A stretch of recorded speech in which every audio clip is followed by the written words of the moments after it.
As a recessive Omega, Ethan's prospects had always been limited, a fact his parents never let him forget. Their solution was a practical one: an arranged marriage with a beta, a man who would live in their home and integrate into their lives. Liam was, by all accounts, perfect. He was attentive, capable, and ran the household with an efficiency that bordered on prescient. Yet, he felt less like a husband and more like a supremely qualified estate manager. Despite his classification, Ethan had needs, primal and persistent. So when he reached for Liam's hand for the third time, only to be gently but firmly rebuffed, something inside him fractured. He presented Liam with divorce papers later that day, his voice tight with a resolution he didn't entirely feel. He declared that a divorce was necessary. That night, everything changed. Ethan, an Omega who had never been swayed by a single pheromone, found his legs weakening under an oppressive, intoxicating scent emanating from his husband. He stammered, questioning if Liam was truly a beta. Liam's response was a low murmur against his skin, a confession that his baby had told him he liked a little danger, so the pretense of the dutiful husband was no longer necessary. Ethan's recessive status had made him a pariah in the world of alphas he'd grown up with. Even the one he'd loved since childhood had kept his distance. His parents, terrified of him ending up alone, had orchestrated this marriage with meticulous care. Finding a suitable alpha who wouldn't exploit him was a minefield, and an Omega partner was out of the question. So, they chose Liam, a beta, and after a brief, formal inspection, the wedding took place. Liam's devotion was immediate and absolute. He prioritized Ethan's every whim, memorizing his favorite foods, his moods, the subtle shift in his tone when he was upset, details even his own parents missed. He was the perfect live-in husband. His lawyer and friend, Chloe, had posed the inevitable question over a lukewarm latte, her brow furrowed in genuine confusion. The logic simply didn't track. Why dismantle a partnership that, from the outside, appeared so seamless? Ethan understood her confusion. He'd asked himself the same thing. The problem, he explained, leaning closer to ensure their conversation remained private, was precisely because Liam was too perfect. He treated Ethan less like a spouse and more like a son. He confessed in a frustrated whisper that after months of marriage, they had never been intimate. His voice rose with indignation before he caught the sideways glances from a nearby table and forced it back down. Chloe suggested the possibility of a hidden medical issue. Ethan admitted he'd considered it initially, figuring no one willingly takes such a dependent role in a marriage without a secret. But he had tested that theory. He knew Liam was physically capable. The man was simply, inexplicably uninterested. Ethan had tried everything short of writing an invitation in neon lights, and received nothing. He concluded that if Liam wasn't interested, he would find someone who was. His biology didn't negate his desires. Chloe, ever the pragmatist, advised him to try talking to Liam before resorting to legal action, suggesting it might all be a misunderstanding. Ethan scoffed, pointing out the irony of a divorce attorney advocating for reconciliation. But then she brought up the company. Liam hadn't just married into the family. He'd become an indispensable part of his father's corporation. He'd refused the token vice president position his father had offered, insisting on starting from the ground up. In a few short months, his talent was undeniable. He had earned the VP title on his own merit, driving growth that had his father looking at him with more pride than he ever showed his own son. Ethan realized with a jolt that his father would be the first to object to a divorce, siding with Liam over him. The thought had never occurred to him. Still, he couldn't continue living in a state of perpetual platonic limbo. Chloe wondered if maybe his own behavior, Too aggressive, perhaps, or too casual was the issue. Ethan mulled it over. It was possible, but he didn't think Liam was so superficial. Her final advice was to try one last time, to be more direct, more seductive. The suggestion was both reasonable and utterly unhelpful. He left her office without a finalized agreement, returning home to find Liam already there, a rare occurrence. He never understood how Liam managed to be so successful at work while always leaving on time, never partaking in the late-night schmoozing that seemed requisite for his position. In the months they'd been married, Liam was a paragon of virtue in every aspect but one. Liam announced he'd made braised short ribs, Ethan's favorite. Dinner was a tense affair. Ethan picked at his food, his mind replaying Chloe's words. Liam noticed his distraction and inquired about his day. Ethan considered telling him about the meeting with the lawyer but decided against it, instead offering a vague excuse about window shopping. Liam, with his unervingly sharp observational skills, pointed out that Ethan had returned empty-handed and seemed agitated. Ethan bristled, defensively asking if Liam was questioning his fidelity, suspecting him of meeting another alpha. Liam put down his fork, a flicker of displeasure in his eyes. He gently took Ethan's hand, his thumb stroking the back of it, a familiar gesture meant to soothe Ethan's nervous habit of picking at his cuticles. He softly asked if Ethan was lying. The insight was too much. Ethan snatched his hand back, feeling exposed. He lashed out, accusing Liam of being untrusting, turning the argument back on him.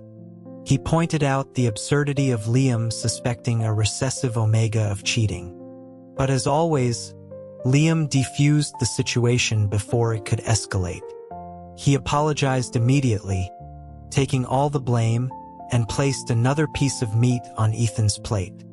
The familiar pattern left Ethan feeling exhausted. In the beginning, Liam's willingness to always be the one in the wrong was comforting. Now it just felt like indifference. He wasn't a husband. He was a 24-hour caretaker. After dinner, Liam cleared the table and washed the dishes without a word. Later, as Liam showered, Ethan decided to follow Chloe's advice one last time. When Liam emerged from the bathroom, steam clinging to his skin, Ethan moved, pressing himself against him. Liam froze utterly still. Then, with an almost imperceptible pressure, he pushed Ethan away and stepped back, his expression panicked. He pulled the comforter up, tucking Ethan in as if he were a child. He then announced he was going to take another shower. Ethan stared at the ceiling in disbelief.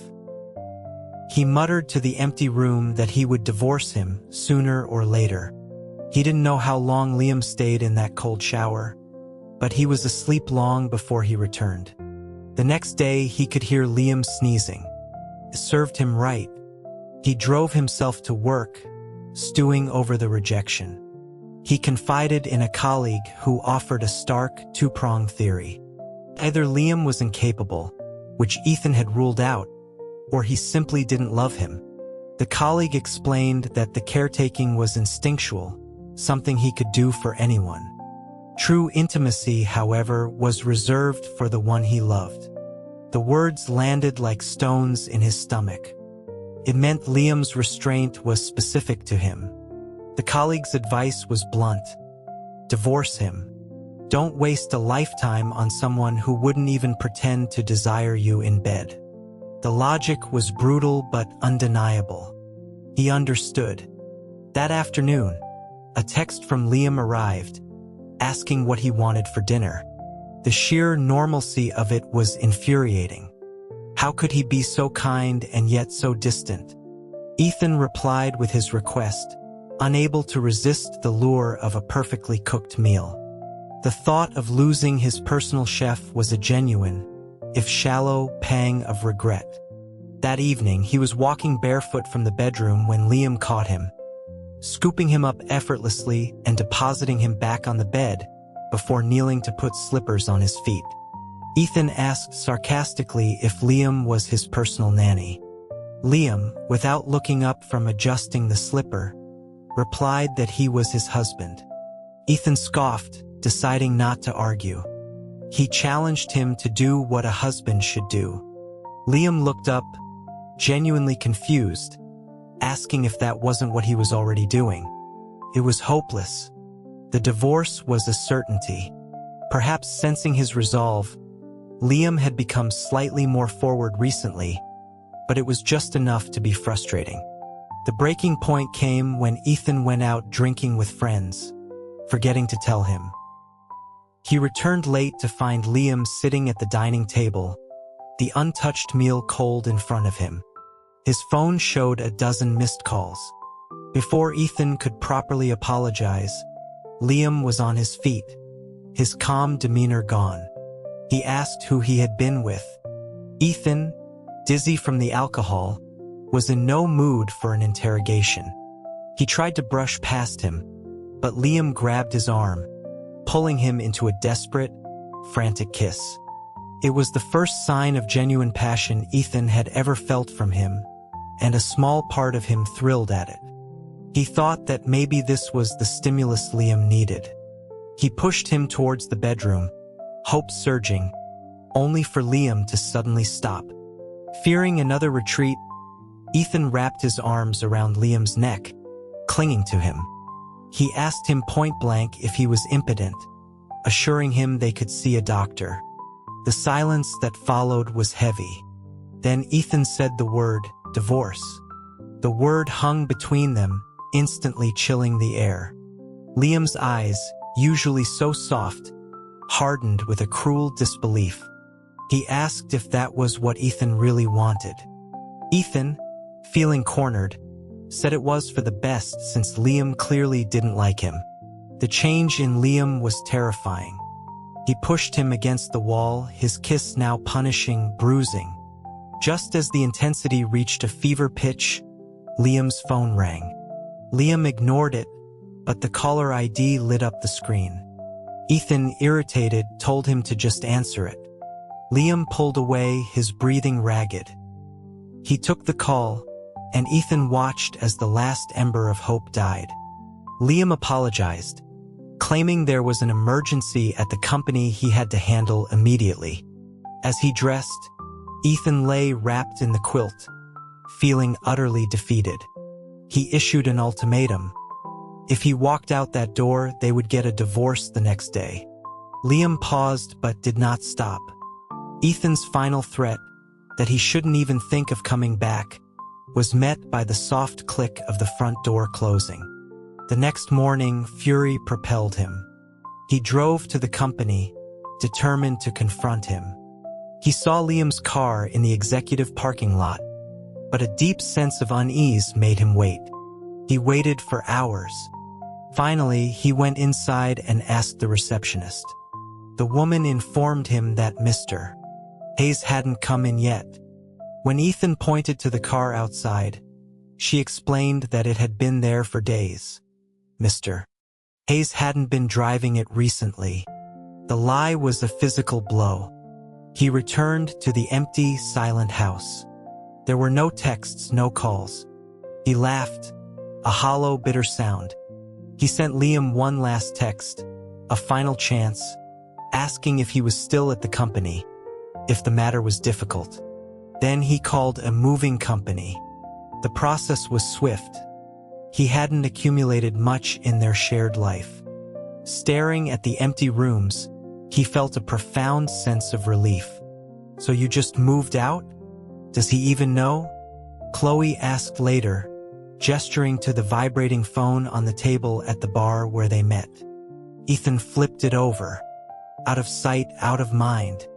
He confirmed Liam was calling but assured her he couldn't be found.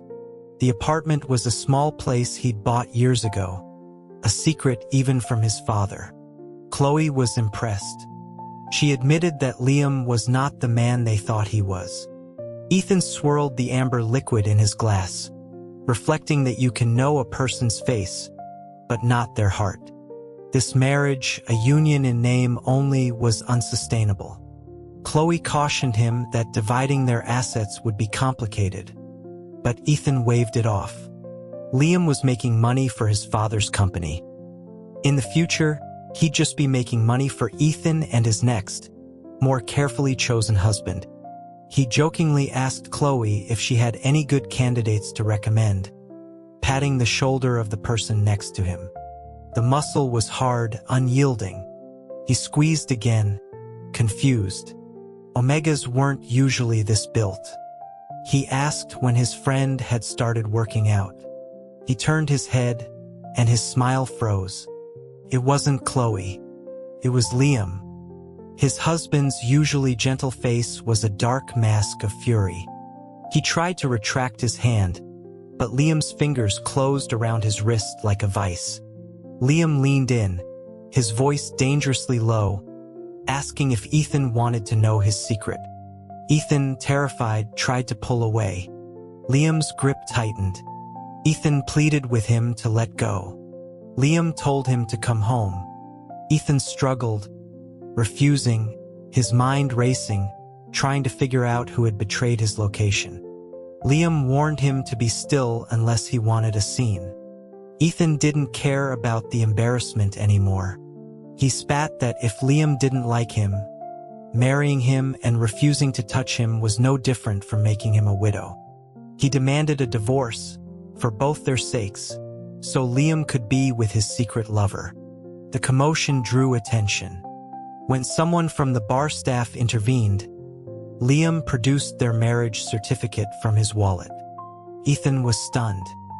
He was carried out of the bar over Liam's shoulder, catching a glimpse of Chloe in the corner, giving him a helpless take-care gesture. Thrown into the back of a car he didn't recognize, Ethan felt his spine jolt. Liam, a beta, had the strength of an alpha, carrying him without even breathing hard. He got into the driver's seat and floored the accelerator, the force pinning Ethan to the seat. This was a side of the meticulously careful driver he had never seen. Ethan insisted that even if he was taken home, the divorce was happening. A sharp glance in the rearview mirror was his only reply. He taunted him, saying he knew Liam had lied about being at the company. He had asked a contact at the firm, who confirmed Liam was never there. He looked at Liam's reflection smugly, adding that he would give him the dignity of not exposing his affair if he would just sign the papers. Liam's response was a terse give up on the divorce. Ethan was left speechless by his audacity. He exploded, shouting that Liam might not have needs, but he did. He had married to find a husband, not a glorified housekeeper. The car screeched to a halt, not at their old house, but in front of his new, secret apartment building. He stared, baffled. Liam got out, opened his door and hauled him out again, carrying him inside. The apartment was clean, tidied. He realized Liam must have found this place days ago and cleaned it himself. Ethan huddled on the sofa, refusing to speak. Liam pulled up a chair, sitting opposite him, his posture wide and commanding, a stark contrast to the proper, almost subservient way he used to carry himself. He demanded to know the real reason for the divorce. Ethan, exasperated, said the reason was obvious. Liam couldn't perform. He couldn't give him the life he wanted. He challenged him to name any other couple married for half a year without consummating their relationship. Liam's expression faltered. Seeing a flicker of vulnerability, Ethan pressed on, saying that since Liam couldn't satisfy him, he shouldn't stop him from finding happiness elsewhere. Suddenly, Liam surged forward, pinning him to the sofa, his hands clamping down on his shoulders. He asked, his voice raw, if Ethan really thought he wasn't good enough. Ethan retorted that it was Liam's actions that proved it, hiding away at every critical moment.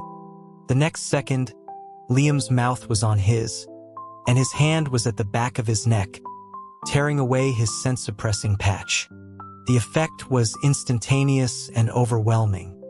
A wave of heat washed over Ethan, a preestrous fog clouding his mind. This had never happened before. He managed to choke out that it was useless. Liam was a beta and couldn't smell his pheromones. Liam said nothing. Instead, he took Ethan's hand and guided it to the back of his own neck, to a similar patch hidden there. A shocking realization dawned on him as his fingers brushed the familiar texture. He questioned where a beta would get a suppression patch. An impossible thought took root as Liam's hand pressed firmly over the glands on his neck. He leaned in, his lips brushing Ethan's ear. He confessed that he had always been an alpha. A rare secondary presentation hadn't demoted him to beta. It had made him a dominant S-rank alpha. His voice was a low growl, vibrating against Ethan's skin. "Let me show you who's not good enough tonight."